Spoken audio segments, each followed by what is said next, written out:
Всем спасибо большое за то, что пришли, мне очень приятно. И, конечно, сейчас внутри меня просто переполняют эмоции, потому что я дома, я в Кыргызстане, я в Бишкеке. И это всегда для меня очень специальный момент, очень специальный. Потому что Кыргызстан — это то место для меня, место силы, где я заряжаюсь энергией для того, чтобы продолжать успешно выступать на UFC, защищать свой титул, защищать свой пояс. И, конечно, в прошлый раз, когда мы были в 2019 году, этот заряд мне дал силы, чтобы защитить пояс 6 раз.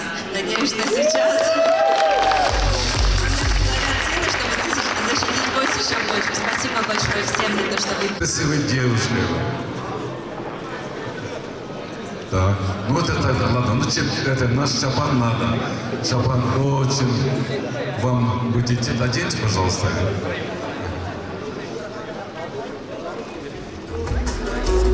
Настоящая кыргызская дочка. Патриот. Герой кыргызского народа. Вам спасибо. Спасибо. Да, говорят, классно. Берите розу.